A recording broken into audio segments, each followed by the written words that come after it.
All right. Hello, everyone. Thank you for joining us. My name is Lindsay, and I'm excited to introduce to you Martin Goldsmith. He's an American radio personality and author, best known as a classical music host on National Public Radio, Sirius XM, and for his books, one of which is about his parents' experience as Jewish musicians in Nazi Germany. One of his books inspired the film Winter Journey, which is featured in our Beckerman Film Series this year. Martin, thank you so much for joining me today. Well, thank you for having me, Lindsay. It's a great pleasure. Wonderful. Martin, your book, the movie Winter Journey, is based on a book you wrote about your parents. How did this book come to be? Well, the book is called The Indistinguishable Symphony, a true story of music and love in Nazi Germany. And I begin the book by evoking the opening act of the opera Die Walküre, the second of the four ring cycle operas by Richard Wagner. When the curtain goes up on that opera, you see the house of Hunding, a fierce warlord. And on one corner of his house, there's this immense tree growing up from the ground underneath the floorboards of the house. It grows up through the house and up through the ceiling. And as I write in the book, that was similar to my house growing up with my brother and my father and my mother. There was this immense presence in our house that nobody ever spoke of. It wasn't a tree, but it was the fate of my parents' families and my parents themselves, what happened to them all in Nazi Germany. So I grew up being aware of this thing in the room that we never spoke of. My brother once asked my father, how come we don't have a grandmother to go over the hills and through the woods to on Thanksgiving? Where are our uncles and aunts and grandfathers and grandmothers? And my father replied briefly, they died in the war. That was all he really wanted to reveal about that. So I always had these questions in my mind, but it wasn't until actually many, many years later, and by now, this is more than 25 years ago, I was invited to drive up from Washington, D.C. up to Baltimore to introduce a film at the Baltimore Museum of Art. And the fellow who was presenting the film series said, well, tell me a little bit about yourself so I can introduce you. What is your musical background? And I said, well, I do things on the radio, but my parents were both musicians. They played in this all-Jewish orchestra in Nazi Germany, and they managed to get out just in time in June of 1941. And so they looked at me and said, wow, that's quite some story. You ought to write a book. And I drove home from Baltimore thinking, how does one do that? How does one write a book? One thing led to another, and I was able to find an agent and started talking to my father about his memories of those long ago years. And one thing led to another, and the book was published in the year 2000. Oh, that's wonderful. It's very interesting. I often think, how do you get from concept to actual written material? And then after the book was written, a movie came about. What was your involvement and how did that come to be? Well, it was quite fortuitous.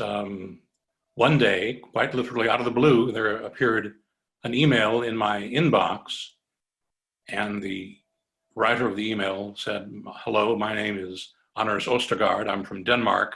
I make films, and I happen to see your book in an airport bookstore, and I read it, and I'd love to do a film based on it. Wow. And I don't know, I don't remember exactly, Lindsay, but I think it's quite possible that I treated that email as I would an email from a Nigerian prince. I thought, well, this is too good to be true. And I think I very well may have ignored it. But luckily, Honors followed up and sent a second email saying, in case the first one didn't arrive, again, my name is Anders Ostergaard. I would like to make a film. Please get in touch. So I got in touch with him by email, expressed my interest, and he, I think, literally got on the very next plane from Copenhagen to Washington. He came into my house. We talked for several hours. And that's how the film got started. Wow, that's amazing. I think I would agree that an email like that would probably come through and you'd be like, probably not one I should answer right now. Can you describe the format of the film and why it was chosen? It's part documentary, part reenactment, archival. It's interesting how all of the pieces come together. It is, all credit to Anders Ostergaard, the Danish director. It is a documentary in that it tells a true story. But Anders likes to work in what in the publishing industry is called narrative nonfiction, which is to say he takes actual events and dramatizes them in a way that strays a little bit from the exact events that may have happened, most of which are too boring to think about.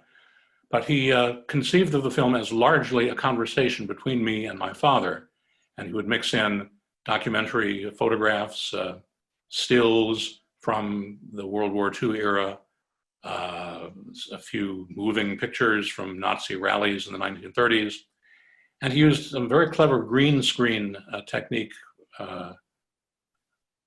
bits of cinematic magic, in that he would take a still photograph and allow the young actor who plays my father as a young man walking through a street, say on the morning after Kristallnacht, or reenacting the moment when my father had to go to Gestapo headquarters to get all of his visas signed for when he and my mother managed to get out of Germany and come to this country. And Anders and his crew built this rickety flight of stairs made out of plywood, but using the green screen, it appears in the film as if my father is walking up the grand staircase of Gestapo headquarters. And what really, I think, cinched the success of the film is that Anders managed to lure the great Swiss-born actor Bruno Ganz to play the role of my father. Bruno Ganz, best known, I suppose, for Wings of Desire, a film directed by Wim Wenders a number of years ago, and the film Downfall, about 15 years ago, in which he played Adolf Hitler. So it's interesting that he's probably best known for playing Hitler, and his very last film is one in which he plays my father, a Holocaust survivor. That is very interesting. It's quite a turn of characters there to go from one extreme to the other. Right. Can you tell us any more about Bruno and how, again, this was his last film that he produced or created? Well, it was quite fortunate in that Anders, I guess, knew somebody who knew the agent of Bruno Ganz, so he was able to get a script and a summation of the film to Bruno, who apparently instantly decided he wanted to do it. And the scenes in Arizona, and I should say that my mother and father retired to Arizona in the early 1980s, and they lived in a small community on the outskirts of Tucson, Arizona, right near the mountains. And we shot all of the Arizona scenes in January of 2018, leaving a few telephone calls to be recorded later. That summer, the summer of 18, Bruno performed at the Salzburg Festival in Austria. He'd taken part in a version of Mozart's opera, The Magic Flute. And in the middle of those performances, he had to withdraw. He was feeling very, very weak. He went to his home in Zurich, or outside Zurich in Switzerland, and he was really quite ill, but he was insistent on finishing the film. So in late September, early October of 2018, Anders and his sound crew flew to Zurich and went to his home, and Bruno got himself out of bed and recorded those last scenes, his end of telephone calls between him and me that appear in the film. And then in February of 2019, Bruno died. He was 77 years old, recognized as the great actor in the German-speaking world. And as it happens, Winter Journey was his very last film. Wow, that's amazing. Can you describe the orchestra that your parents were a part of in Germany and their experiences as members of such an elite group? It was a very interesting organization known as the Jüdischer Kulturbund, the Jewish Cultural Association. It came about because in January of 1933, when Adolf Hitler became Chancellor of Germany, the Nazis had many things on their plate, many things they hoped to accomplish. But one of the first things they did was to evict Jews from their positions with German opera companies, theater companies, and orchestras. So by the spring of 1933, there were all these unemployed Jewish actors and musicians and dancers, and they came together and formed this Kulturbund, this cultural association, reasoning that if they could no longer make art for their fellow Germans, they could make art for their fellow German Jews. It was very much a restricted organization. Only Jews were allowed to perform with the Kulturbund. I mean, if you were a violinist or a flutist or a cellist or a dancer or a singer or an actor, or if you built sets or took tickets at the box office, to do any of those things, you had to be Jewish. And only Jews were allowed to attend Kulturbund performances. So it was very much a sort of a ghettoized organization.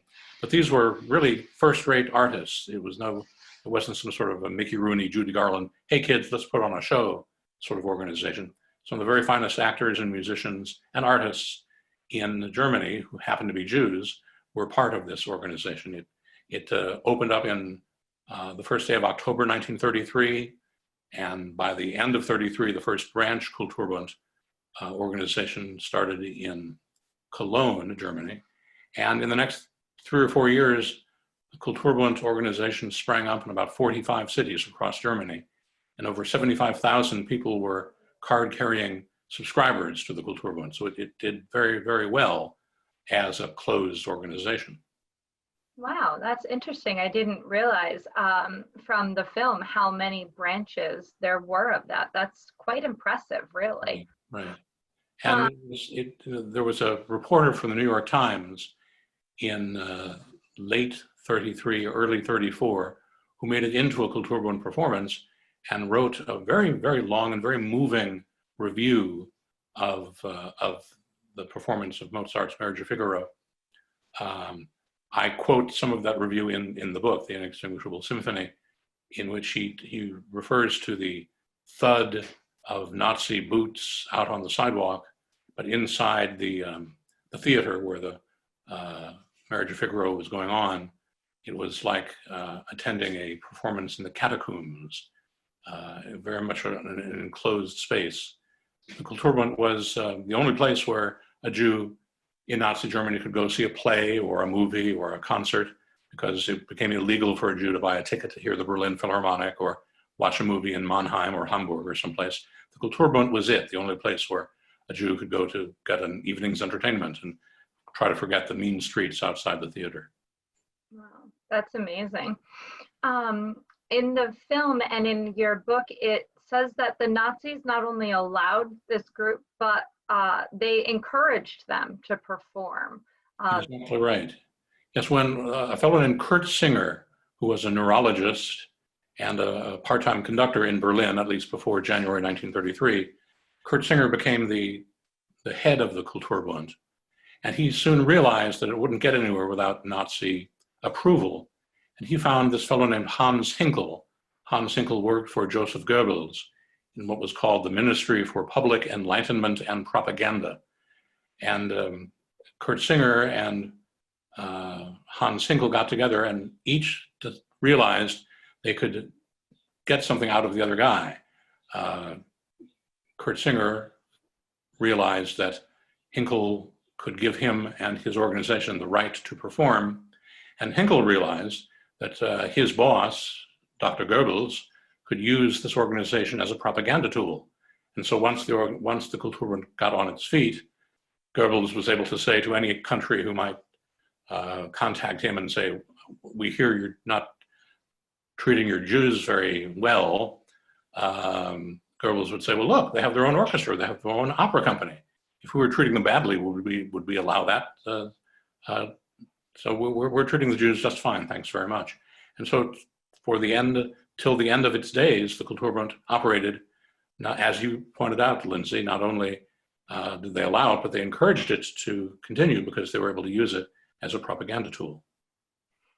Amazing and scary in the same right. Yes. And this is the group where your parents met. How did they become a couple? I imagine dating during those times was not the easiest of things. No, you couldn't go down to the malt shop and sit in your convertible listening to rock and roll. No, my mother was 18 years old in 1935 when she auditioned for and joined the Kulturbund Orchestra in Frankfurt. Just parenthetically, the conductor of the Frankfurt Kulturbund Orchestra was a man by the name of Hans Wilhelm Steinberg. Hans Wilhelm Steinberg later emigrated to this country, and under the name William Steinberg was the music director and conductor of the Boston Symphony Orchestra for a number of years.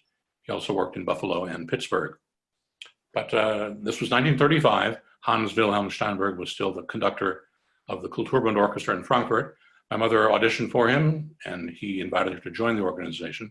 This was in September of 1935. A few weeks after that came the Nuremberg laws, which were passed by the Nazi Reichstag, which the Nuremberg laws stripped the Jews of Germany of their citizenship and did lots of other nasty things besides that.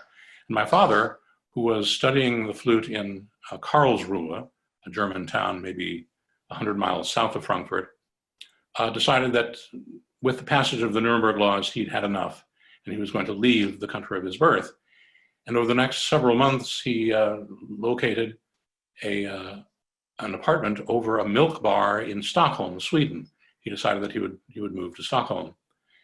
But then just a few weeks, or actually just a few days before he moved to Sweden, his phone rang, and a fellow at the other end of the phone said, "There's this orchestra, the Kulturbund Orchestra, and their flutist has come down with a very bad cold. Could you fill in for him, please?" And first my father said, "Well, no, I've got boxes in my apartment. I'm getting ready to leave for Sweden." But the fellow on the other end of the phone was quite persuasive, so my father threw a few things into a suitcase, including his flute, took the train from Karlsruhe up to Frankfurt, and played a couple of concerts with the orchestra, one in Frankfurt and one in Hamburg, and then in fact moved to Sweden. But he couldn't forget the lovely young violist he'd met during those concerts and the rehearsals. And when the same flutist who had gotten sick in March emigrated to Palestine in September, my father moved back to from the relative safety of Sweden to Nazi Germany to be with the woman who would become his wife and my mother. Wow, that's amazing. And they played together in the Kulturbund then, first in Frankfurt and then in Berlin until 1941. Very interesting. The film alludes to and gives some details of how they escaped Berlin, as you mentioned, the amazing, green screen effects with him climbing the stairs. What else is known about how your parents really got out? Well, it was there's a moment in the film you may recall when it's a really beautiful shot. I mean, all credit to the cinematographer of Anders' crew and of Anders himself, and of course to Bruno Ganz. But it's dusk in Arizona, and I'm telling my father in the scene that his father was arrested on Kristallnacht and taken to a concentration camp, and then sent back home with orders to leave the country. And Bruno, as my father, looks at me and says very softly, "I know, I was lucky. I was always very, very lucky." You can see tears in his eyes. It's just really a wonderful, wonderful moment in the film. And it's true, my parents were extraordinarily lucky. My mother's father was a very good violinist and ran a music conservatory in the German city of Dusseldorf. And one of his students, an American, went back home to the United States. And then the morning after Kristallnacht, the November 9th, 1938, pogrom against the Jews in Germany, the morning after Kristallnacht, which was very well covered by American newspapers, my grandfather's former student wrote back to his teacher saying, "Boy, things look pretty dicey over there in Germany. Is there anything I can do to help?" And my mother's father said, "Well, as a matter of fact, my daughter just got married, and she and her husband would very much like to come to America. So this student, whom my father remembers only as a Mr. Shapiro, who was a teacher, and he threw a big party in New York City's Chinatown to raise enough money to sponsor these kids from Germany. During this period, if you wanted to emigrate to America, you had to be sponsored by somebody who would stand up and say, I vouch for these people, they will not end up on the public dole. So thanks to Mr. Shapiro, my parents, had enough money to buy a ticket on a ship, but they were sponsored. They were able to get a ticket on a ship called the Mugino, which left Lisbon, Portugal on June the 1st, 1941, and they arrived on Ellis Island 3 weeks later on June the 22nd, 1941, quite literally just in time. Just a few months later, in September of 1941, the Kulturbund was dissolved. It was no longer useful for the Nazis as a propaganda tool because the war had broken out and they were making their propaganda on the battlefield. And they didn't care so much about the Kulturbund anymore, so it was dissolved. And everybody who had not gotten out by then was sent to the camps. So my parents literally got out, with just weeks to spare. That's crazy. Thank goodness for so many wonderful people who stepped up around the world to help. The righteous. Right, the everyday citizens. Righteous among the nations, yes. Yeah. How did your parents adjust to life in a foreign country after the war? The film goes into a little bit, and obviously how your father handled the rest of his life, but what do you remember of that? Well, I wasn't alive at the time when they first came to this country, but what I can tell you is that they both, well, at the very beginning, they both got rather menial jobs. My mom was cleaned other people's houses for a living for a while. My father got a kind of a wacky job reconditioning zippers in old trousers, and he would take out the zipper and polish it on a wheel and somehow introduce them to new trousers so they could be used. Old zippers could be reconditioned and used in new trousers. I guess it was part of the war effort or something. So we did that job for a while. But then they both got jobs as musicians in a music festival in South Carolina. Then my father spent a year playing in the Baltimore Symphony Orchestra. My mom played with the Pittsburgh Symphony Orchestra with Fritz Reiner conducting. And then the two of them each spent a season together in the New Orleans Philharmonic. But then in 1946, my mother auditioned for the St. Louis Symphony Orchestra and was accepted. My father accompanied her to St. Louis, but he did not audition for the St. Louis Symphony. He basically gave music up. Early 1946 is when those first grisly newsreels began appearing, documenting what had happened to the Jews of Europe. And I think as an act of penance, my father put away his flute and never played it again. He gave up his life as a musician and sold furniture in a department store. I can't imagine what seeing those images and everything brought back for them as they worked so hard to build a life here. Yes, it was. There are other enough stories I could possibly write another book. They spent several months in late 1941 with a traveling orchestra, an orchestra put together by this fellow named Bohumir Kryl, K-R-Y-L. Bohumir Kryl had this rattletrap bus and had an orchestra of maybe 24, 25 musicians.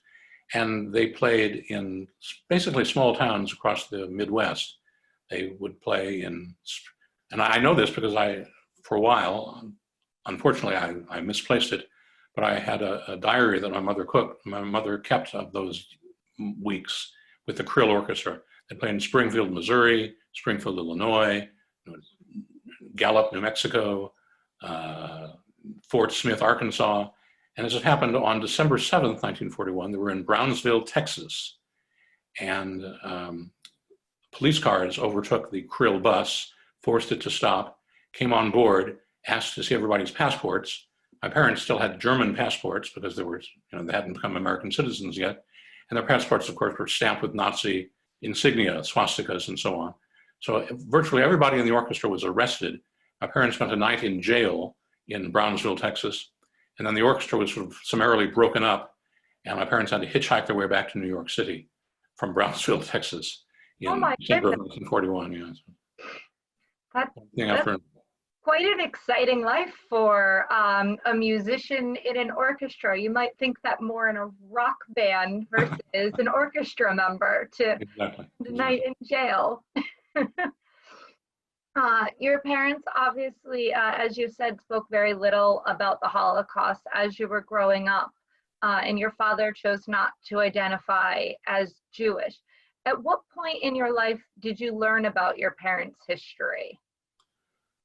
I learned about my parents' history most in the most detailed way once I started doing research for the book, which would be in 1997, 1998. But I came to wrestle with my background earlier than that.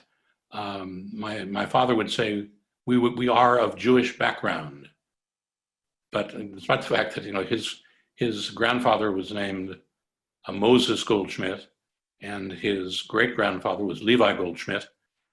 He was in this all Jewish orchestra. He insisted that he wasn't a Jew. He would say things like, "Hitler decided that I was a Jew. I choose not to be," which I suppose is a defensible position to take. But I didn't really realize that I was a Jew until we moved from St. Louis to Cleveland. My mother got a job with the Cleveland Orchestra, which is one of the world's great orchestras.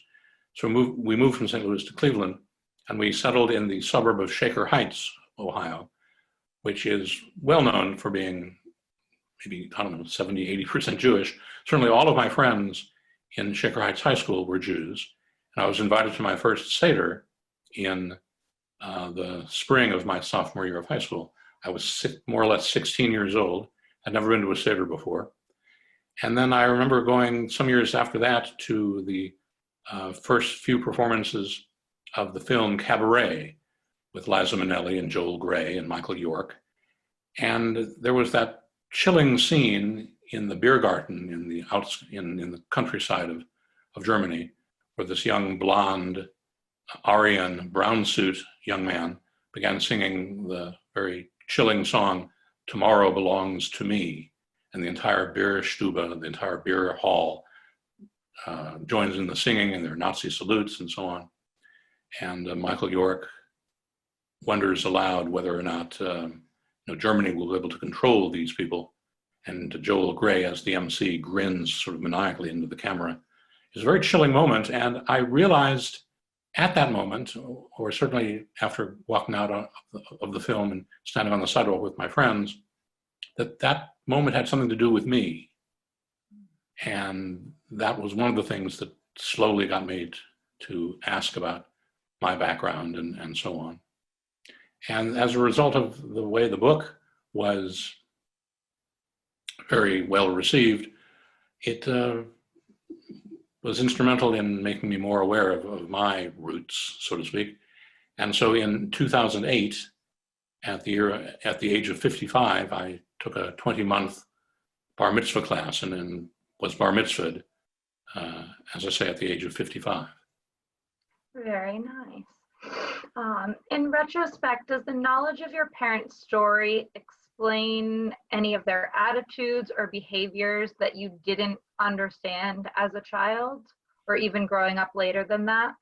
Well, I think, as it happens, my father lost his younger brother, his younger sister, his mother and his father and his grandmother. They were all murdered during the Holocaust. My uncle and grandfather in Auschwitz, my grandmother and aunt in a forest outside Riga, Latvia.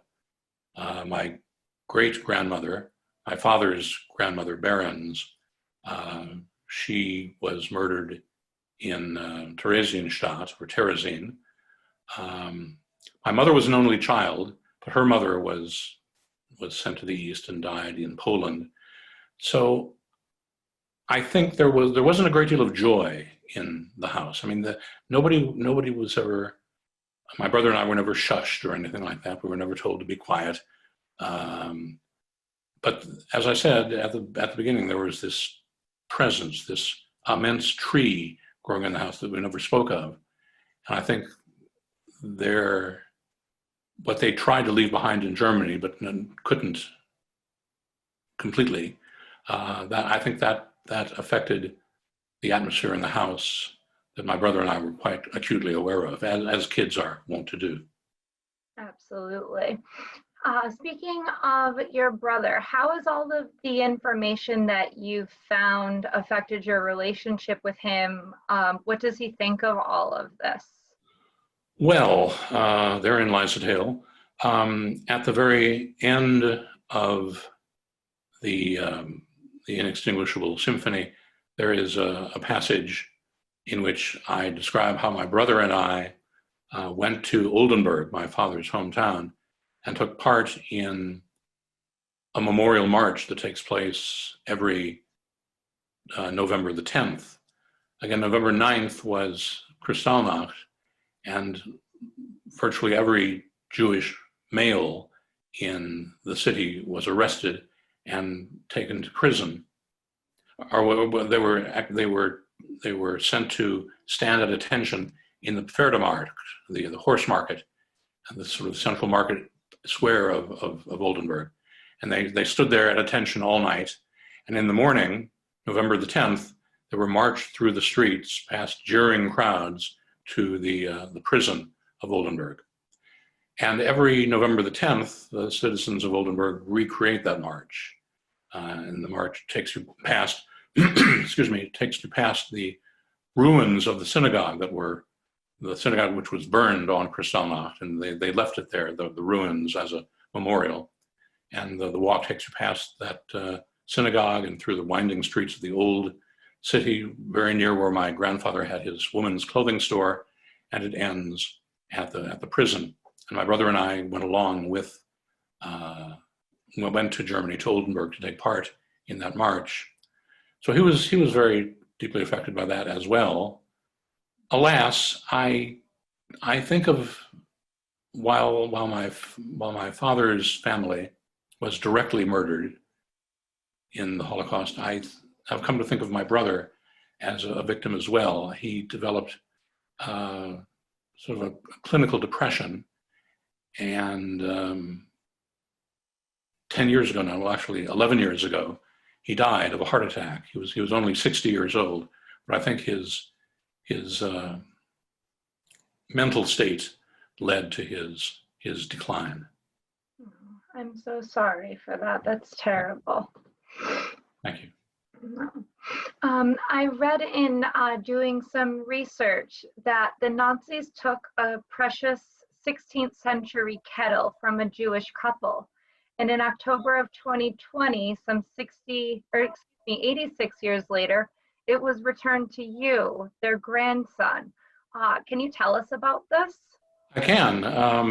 As I say, my grandfather, Alex, was arrested on Kristallnacht. He was marched through the streets on November the 10th and put on a train to the German concentration camp Sachsenhausen, just outside Berlin. He was held there for about a month and released. Again, this was by now it's early December of 1938. And he was told, you have 6 months to leave the country or else you'll be rearrested.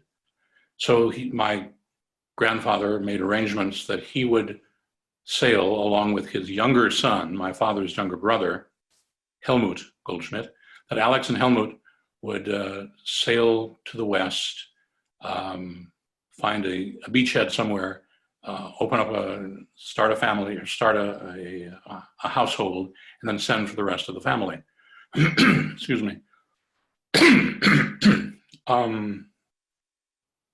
Unfortunately, they had the ill luck to book passage on the ill-fated Jewish refugee ship known as the St. Louis, which was left Hamburg in May of 1939, turned away from Cuba, the United States, and Canada. The ship was later allowed to sail back to Europe, where a deal was made whereby the refugees on board the St. Louis were allowed to land in either England, France, Belgium, or Holland. My grandfather and uncle got off the boat in France. They were sent to a displaced persons camp, but then this was already June of 1941, and on September 1st, 1941, the Second World War began, and my grandfather and uncle metamorphosed in the eyes of their captors from being displaced persons to being enemy aliens, since they were, after all, Germans. So the French authorities sent my grandfather and uncle from one camp to another over the next 3 years before sending them to their deaths at Auschwitz in August of 1942. When my grandfather sort of left the household, my grandmother found it harder and harder to make ends meet, so she began selling off precious objets d'art and paintings and so on of the family household. And I should just parenthetically say that my grandfather's women's clothing store did exceedingly well, and they had this beautiful, beautiful house in Oldenburg, which was later taken from them by the Nazis. But my grandmother sold a number of objects which, under duress, in order to have money in the house to make ends meet, to buy groceries and so on. Earlier, well, no, in the spring, actually almost exactly a year ago, late March, early April of 2020, I got an email from a museum employee in Oldenburg, again, my father's hometown, saying, "I think I have something that belongs to you." And it was, as you said, a 16th century kettle, a washing kettle with two spouts with animal heads on both spouts, used as a ceremonial, either a way to wash your hands or a way to make tea. And last October, the kettle, which was in my grandparents' household for so many years, was returned to the family. And here it is. Oh, wow. As you can see, there are Oh. a couple of, and it's quite heavy. It's made of copper and brass. And as I say, dates from the 16th century. And it's very, very nice to have something that belonged to my grandparents here with me. Absolutely. That's wonderful. I mean, I think everyone hopes to inherit in some form or another something that was meaningful to their, parents, their grandparents, to carry on, those traditions and have those things. Exactly. And it was very kind of these researchers at the Oldenburg Museum to do the digging to find out who this kettle belonged to, and then to track me down across the ocean, and then to send the kettle. It was very, very, very kind of them. Yeah, it's amazing work. Yeah. Well, you've answered so many questions for us today, and we really appreciate that. Is there anything else that you would like to share about any of your books or the film itself or your family? Well, it is something of a dream come true to see the events of or at least some of the events of my parents' life turned into a film. I would urge your viewers to go and watch the film. I guess it's being streamed since we're still not quite out of this pandemic yet. I always feel very, very grateful when someone writes me and says, "I just read your book about your parents," or your book about your grandfather and your uncle. I wrote a book called Alex's Wake, in which I followed Alex and Helmut, my grandfather and uncle, to all the places they were held in France, and eventually to the Polish town of Auschwitz, known as Auschwitz in Germany.